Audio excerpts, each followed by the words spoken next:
শক্তি থাকলে পালোয়ান হওয়া যায় বটে, কিন্তু জ্ঞান না থাকলে রাজা হওয়া যায় না। চলুন আজকে এক রাজার গল্প শুনে আসি। বনের রাজা সিংহ রোদ পোহাচ্ছিল। এমন সময় বাদর এসে তার লেজ ধরে একটা ঝাঁকি দিল, লাঠি দিয়ে খোঁচাখচিও করলো বটে। সিংহ যতটা না অবাক হলো, তার চেয়ে বিরক্ত হলো বেশি। বাদরের ভ্রুক্ষেপ নেই, সে সিংহকে বেঞ্চি কেটে লাফাতে লাফাতে চলে গেল। শিয়াল পাশ থেকে পুরো ঘটনাটা লক্ষ্য করে সিংহকে উদ্দেশ্য করে বলল, বনের রাজার সাথে এত বড় বেয়াদবি, আর আপনি কিনা তাকে কিছুই বললেন না। মৃদু হেসে সিংহ বলল, বলার সময় এখনো ফুরিয়ে যায়নি, একটু অপেক্ষা করো, সব কিছু দেখতে পাবে।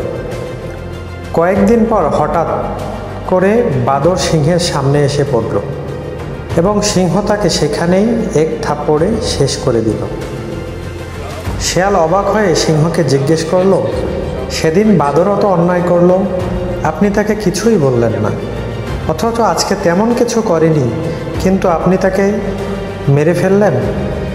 জবাবে সিংহ বলল, দিস ইজ পলিটিক্স। সেদিনের পর বাদর ভাল্লুকের পিছনে লাথি মেরেছে, হাতির সুর ধরে ঝুলেছে, গন্ডারের পিঠে চড়ে নেচেছে, হায়নাকে কাতুকুতু দিয়েছে, বাঘকে খোঁচা মেরেছে, আর সবাইকে বলছে, রাজাকেই আমি মানি না, সেখানে তুমি কে?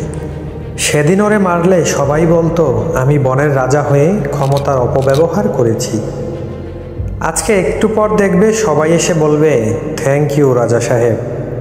বুঝলে তো, মাঝে মাঝে লাই দিয়ে মাথায় তুলতে হয়, যাতে শক্ত করে আছাড় দিলে কেউ কিছু মনে না করে এবং আপদ শেষ হয়ে যায় একেবারে। আমাদের সমাজে এরকম বাদর টাইপের লোক কিছু আছে, যারা কিছু না বলতে দেখা যায় একসময় মাথায় চড়ে বসে, এরপরে যখন পতন হয় একেবারে আসমান থেকে জমে।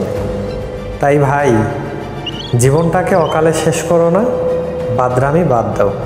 আজ এ পর্যন্তই, দেখা হবে পরবর্তীতে নতুন কোনো ভিডিওতে। ততক্ষণ পর্যন্ত ভালো থাকবেন। যারা নতুন, আমাদের পেজটি এবং চ্যানেলটি সাবস্ক্রাইব করে দিয়ে সাথে থাকবেন। ধন্যবাদ।